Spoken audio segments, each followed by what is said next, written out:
Okay, go for it. Hi, I'm Joe Bradshaw, and I'm here to talk to you about one of the most obscure yet relevant topics you'll likely hear. Just a show of hands, how many of you have heard anything about Zimbabwe lately in the news?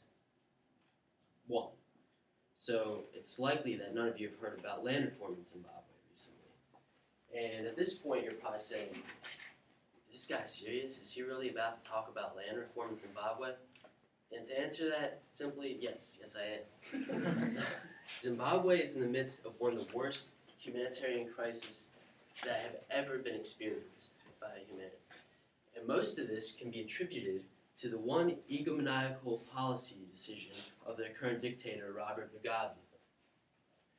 Now, land reform, you ask yourself, well, I don't care about what that is, especially don't care about what it is in Zimbabwe.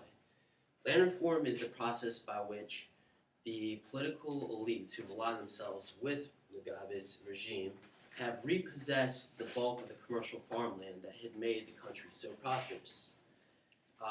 Most of this land was owned by whites who were remnants from colonial eras.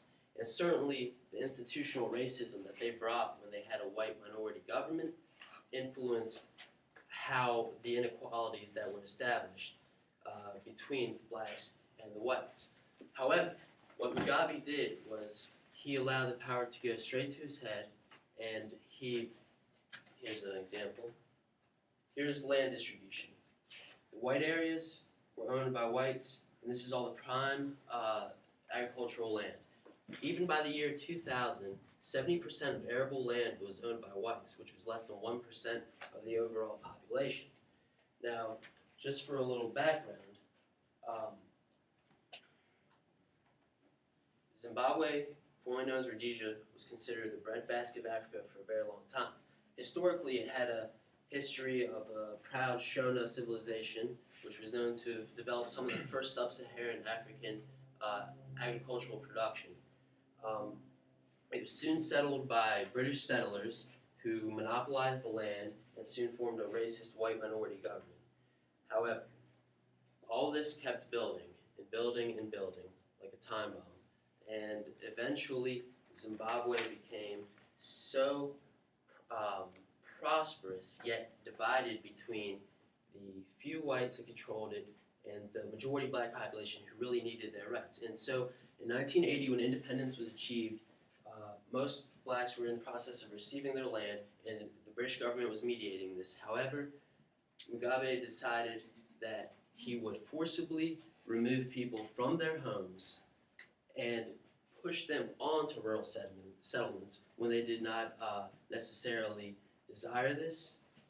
And at the same time, it took what was the fifth most productive economy in sub-Saharan Africa and reduced it to a non-existent length.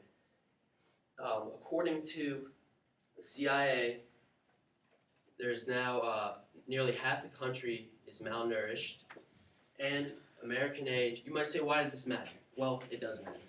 Because American aid has increased from only $4 million in 2005 to $300 million in 2009. And that's your taxpayer money right there. So ultimately, that figure according to USAID, ultimately, Zimbabwe is in the worst episode ever of its history.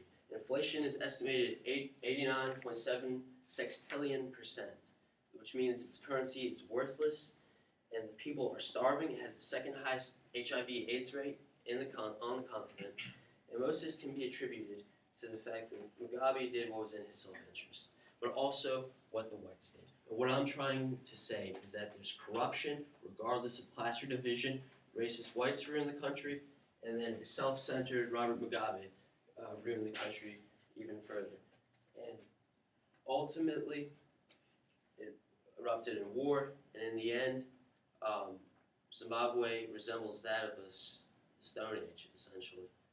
So what I'm really saying is that this is what happens when you have a lack of checks and balances, and the government breaks down, and corruption runs amok.